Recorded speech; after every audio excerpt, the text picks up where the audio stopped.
Welcome to Q&A, Social Security Disability Today.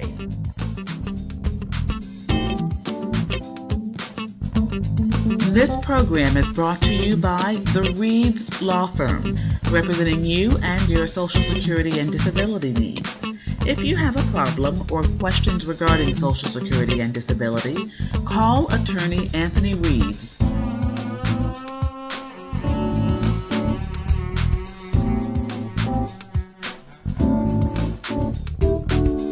Here's your host, attorney Anthony Reeves.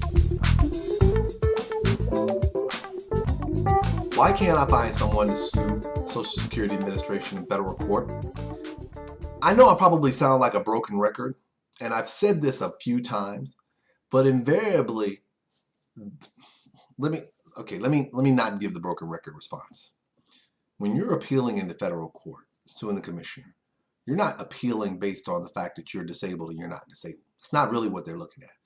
In federal court, they're trying to decide, was there any error of law? Now, in your mind, you're thinking, yeah, the error of law is that I should have been found disabled. No. That's not the error of law. The judge is the commissioner is ultimately the ultimate responsible person for determining if you're disabled. What you're really asking is, when they were going through these steps to determine that you were or were not disabled, is there anything that they did that was not proper within the words of the law? And proper, there's no such thing as a proper standard. Did they apply the law properly? Were they in error in terms of how they apply the law? And that's really what you're asking yourself.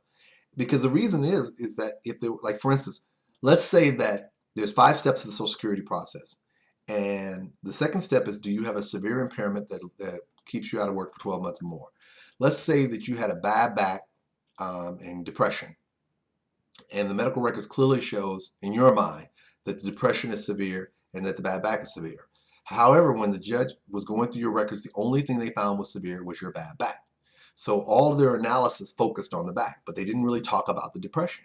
Well, then you make the argument that on an error of law, the judge was in error by not finding that the depression was severe as well. As such, they did not properly make a determination that with regard to your limitation, taking into consideration your back as well as your depression.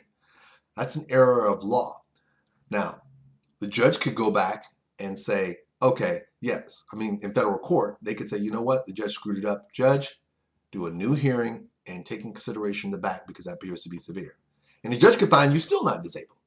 But the key is, when you're going into federal court, you're not going into federal court for them to find you disabled and for them to tell Social Security to find you disabled. Even though that does happen very rarely, like minute percentages.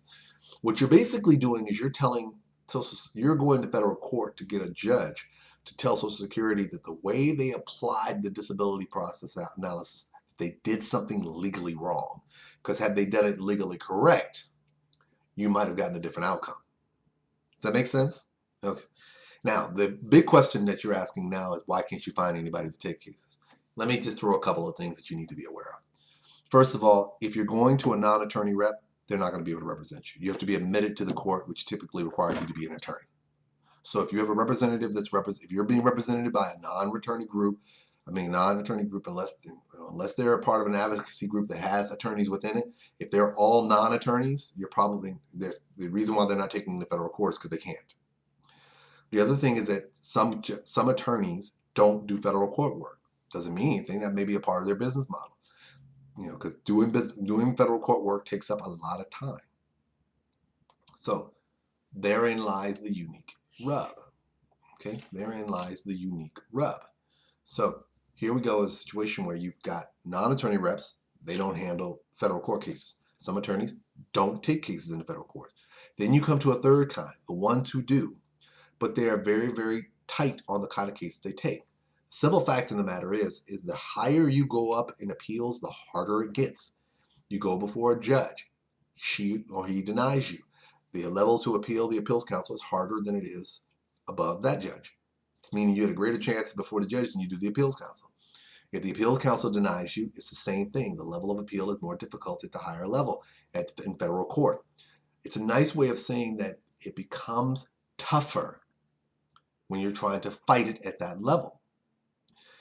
So attorneys again, are business people. They're going to analyze your case and decide, is this a case that warrants or has merits warranted enough to go into federal court? So if they're not taking your case, it may not be because they don't like it. It just may be because the standard by which they're looking at may be one where they believe the chances of winning is not there. Does that mean that you have a dud case and nobody will take it? No.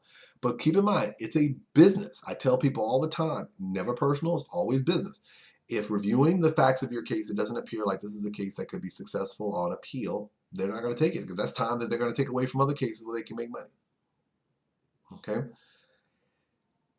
If you're not sure, and this is where I tell people ahead of time, the moment you get denied by the appeals council and you're looking to sue somebody in federal court, move quickly.